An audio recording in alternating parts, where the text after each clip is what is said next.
Assalamualaikum warahmatullahi wabarakatuh. Apa kabar Bapak Ibu guru hebat?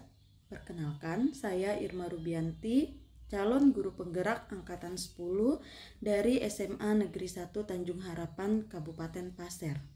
Alhamdulillah, saya telah menyelesaikan salah satu tugas dari pendidikan calon guru penggerak, yaitu koneksi antar materi modul 2.1 tentang pembelajaran berdiferensiasi. Adapun koneksi antar materi dari modul-modul yang telah dipelajari sampai saat ini, yang pertama ada modul 1.1 tentang pendidikan yang harus berpihak pada murid. Kemudian modul 1.2 tentang peran dan nilai guru penggerak serta profil pelajar Pancasila. Dan modul 1.3 tentang visi dan prakarsa perubahan.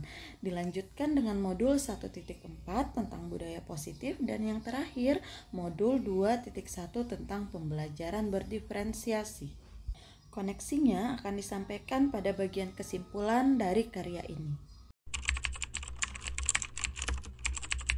Untuk mewujudkan pendidikan sesuai dengan harapan Ki Hajar Dewantara, yaitu berpihak pada murid, maka sebagai pendidik kita harus mampu memenuhi kebutuhan belajar semua murid kita, yaitu dengan mengimplementasikan pembelajaran berdiferensiasi yang memungkinkan setiap anak untuk dapat tumbuh dan berkembang secara maksimal sesuai dengan kodratnya masing-masing. Dan memastikan bahwa dalam prosesnya anak-anak tersebut akan merasa bahagia dan selamat. Dalam menerapkan pembelajaran berdiferensiasi, ada beberapa hal yang harus diperhatikan. Yang pertama, tentang keberagaman murid.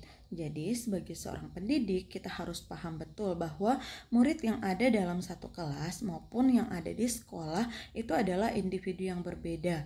Mereka memiliki karakteristik dan juga latar belakang yang berbeda-beda. Baik itu latar belakang keluarga, kesulitan memahami bahasa, bosan karena hal tertentu, kesenjangan, masalah sosial emosional, ketidaksesuaian dengan minat, kesulitan belajar, dan sebagainya. Selanjutnya, dalam program layanan kebutuhan murid, maka sebagai pendidik kita perlu memperhatikan dan meyakini hal-hal sebagai berikut. Yang pertama, semua murid dapat berhasil dalam pembelajarannya. Kemudian, adil bukan berarti menyamaratakan perlakuan. Selanjutnya, pola belajar murid itu berbeda dan unik. Telaah efektivitas pembelajaran dengan pengalaman. Kemudian, guru adalah kunci keberhasilan pembelajaran dan dukungan komunitas sangat dibutuhkan. Kemudian yang ketiga adalah learning gap atau kesenjangan belajar. Jadi sebagai seorang guru kita harus mampu memberikan respon yang tepat terhadap karakteristik murid-murid yang berbeda dengan keunikan, kekuatan, dan kebutuhan belajar mereka yang berbeda-beda. Kemudian jika dikaitkan dengan standar pendidikan nasional, SKL merupakan profil dari kualifikasi lulusan yang diharapkan terwujud dalam diri murid, yang merupakan tujuan dari pendidikan nasional. Untuk mewujudkannya, maka diperlukan upaya untuk mengembangkan potensi peserta didik semaksimal mungkin. Pembelajaran berdiferensiasi adalah usaha guru untuk menyesuaikan proses pembelajaran di kelas untuk memenuhi kebutuhan belajar individu murid. Nah, berdasarkan pengertian tersebut, apakah aktivitas-aktivitas berikut merupakan penerapan dari pembelajaran berdiferensiasi? Aktivitas pertama, guru harus mengajar dengan 32 cara yang berbeda untuk mengajar 32 orang murid. Nah, apakah ini merupakan penerapan dari pembelajaran berdiferensiasi? Ternyata bukan. Ini bukan merupakan penerapan dari pembelajaran berdiferensiasi. Lanjut aktivitas kedua, guru harus memperbanyak jumlah soal untuk murid yang lebih cepat bekerja dibandingkan yang lain. Nah, apakah ini merupakan penerapan pembelajaran berdiferensiasi? Ternyata juga bukan.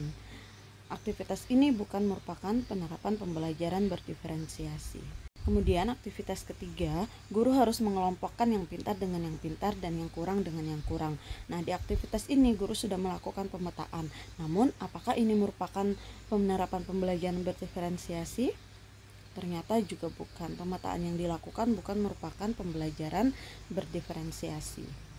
Aktivitas keempat, memberikan tugas yang berbeda untuk setiap anak. Nah, apakah ini penerapan pembelajaran berdiferensiasi? Ternyata juga bukan. Oke, kita lanjut aktivitas kelima. Sebuah proses pembelajaran yang semrawut, yang gurunya kemudian harus membuat beberapa perencanaan pembelajaran sekaligus, di mana guru harus berlari ke sana kemari untuk membantu si A, si B, dan si C dalam waktu yang bersamaan. Nah, aktivitas ini apakah merupakan penerapan pembelajaran berdiferensiasi? Ternyata juga bukan. Nah, dari kelima aktivitas tersebut ternyata merupakan miskonsepsi dari pengertian pembelajaran berdiferensiasi. Lalu, seperti apa sebenarnya pembelajaran berdiferensiasi itu? Pembelajaran berdiferensiasi adalah serangkaian keputusan masuk akal yang dibuat oleh guru yang berorientasi kepada kebutuhan murid. Keputusan-keputusan yang dimaksud adalah tujuan pembelajaran yang didefinisikan secara jelas, bagaimana guru menanggapi atau merespon kebutuhan belajar murid, kemudian lingkungan belajar yang mengundang murid untuk belajar, manajemen kelas yang efektif, dan penilaian berkelanjutan.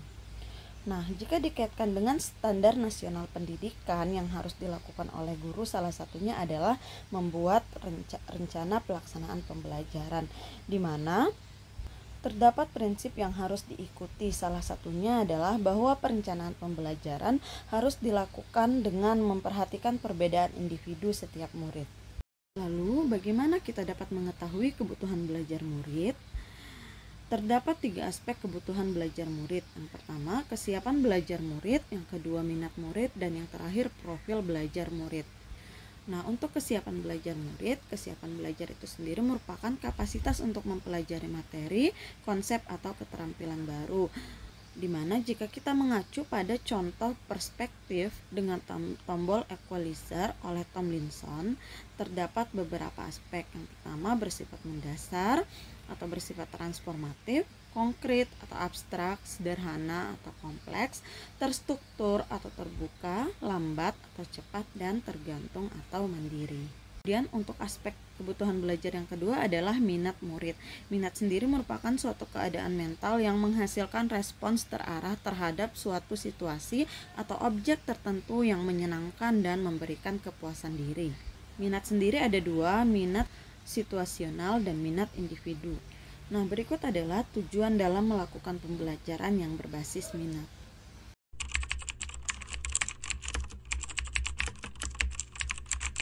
Kemudian ada beberapa cara yang dapat dilakukan untuk menarik minat murid. Berikut adalah area minat murid. Ada seni, puisi, teknologi, atletik, ilmu sains, matematika, dan sebagainya. Kemudian di mode ekspresinya bisa dengan lisan, tertulis, rancang atau bangun, kemudian artistik, abstrak, dan layanan masyarakat. Aspek ketiga yaitu profil belajar murid. Profil belajar mengacu pada cara-cara bagaimana kita sebagai individu paling baik belajar. Tujuan dari mengidentifikasi atau memetakan kebutuhan belajar murid berdasarkan profil belajar adalah untuk memberikan kesempatan kepada murid untuk belajar secara natural dan efisien.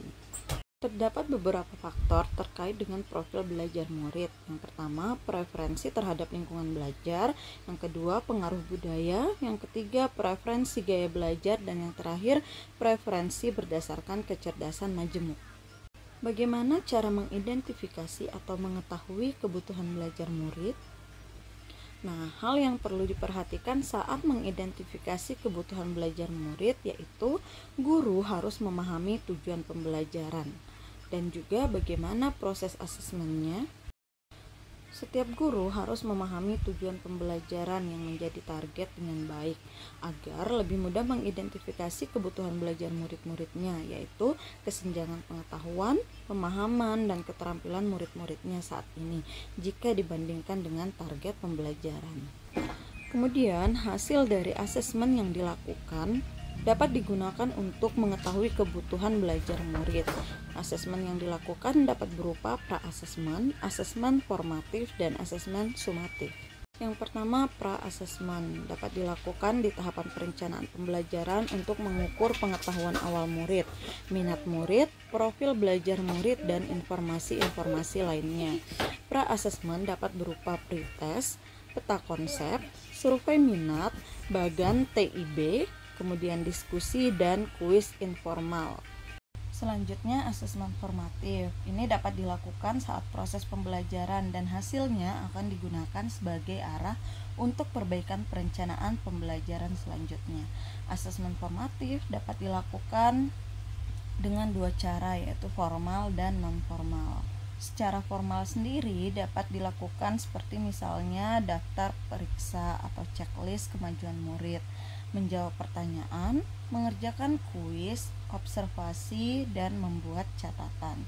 Sedangkan untuk non-formal dapat dilakukan dengan mengamati dan mendengarkan saat murid melakukan diskusi, atau meminta murid mengekspresikan bagaimana pemahaman mereka tentang topik yang baru diajarkan dengan cara-cara atau respon tertentu. Yang terakhir adalah asesmen sumatif. Ini biasanya dilakukan pada akhir topik bahasan, akhir periode penilaian, atau akhir semester. Instrumennya sendiri dapat berupa tes objektif, portofolio akhir, atau proyek akhir. Apa saja strategi yang dapat dilakukan dalam pembelajaran berdiferensiasi? Dalam pembelajaran berdiferensiasi terhadap 3 strategi yang dapat dilakukan. Yang pertama, diferensiasi konten, yang kedua, diferensiasi proses, dan yang ketiga, diferensiasi produk. Yang pertama, diferensiasi konten. Guru menentukan apa yang akan dipelajari oleh murid dalam proses pembelajaran dengan memetakan berdasarkan kesiapan belajar, minat, dan profil belajar murid. Yang kedua, diferensiasi proses. Aktivitas pembelajaran dalam mencari informasi, berlatih, dan memahami konten dengan cara yang berbeda, disesuaikan dengan kebutuhan belajar murid. Dan yang terakhir adalah diferensiasi produk. Variasi hasil dari tugas pembelajaran atau variasi untuk penilaian hasil belajar murid, sesuai dengan apa yang disenangi oleh murid. Lalu, lingkungan belajar seperti apa yang mendukung pembelajaran berdiferensiasi? Pembelajaran berdiferensiasi harus dibangun melalui learning community atau komunitas belajar, di mana semua anggotanya adalah pembelajar. Karakteristik komunitas belajar yang mendukung pembelajaran berdiferensiasi: yang pertama, setiap orang dalam kelas akan menyambut dan merasa disambut dengan baik. Yang kedua, setiap orang saling menghargai. Yang ketiga, murid akan merasa aman. Yang keempat, ada harapan bagi pertumbuhan. Yang kelima, guru mengajar untuk mencapai kesuksesan. 6. Ada keadilan dalam bentuk nyata. Dan yang terakhir, guru dan murid berkolaborasi untuk pertumbuhan dan kesuksesan bersama. Kesimpulan dari koneksi antar materi modul-modul yang telah dipelajari adalah untuk mewujudkan pendidikan yang sesuai dengan pemikiran Ki Hajar Dewantara, yaitu pendidikan yang berpihak pada murid, maka diperlukan peran-peran guru penggerak sebagai pemimpin pembelajaran dengan mengamalkan nilai-nilai guru penggerak dan mewujudkan karakter profil pelajar Pancasila dalam diri murid. Oleh karena itu, sebagai seorang calon guru penggerak harus mempunyai visi yang akan diwujudkan dalam sebuah prakarsa perubahan dengan pembiasaan budaya positif di lingkungan sekolah. Budaya positif dapat diimplementasikan dalam perencanaan dan pelaksanaan pembelajaran berdiferensiasi untuk mewujudkan pembelajaran yang berpihak pada murid. Demikian koneksi antar materi modul 2.1 dari saya. Salam guru penggerak, tergerak, bergerak, menggerakkan. Terima kasih. Wassalamualaikum warahmatullahi wabarakatuh.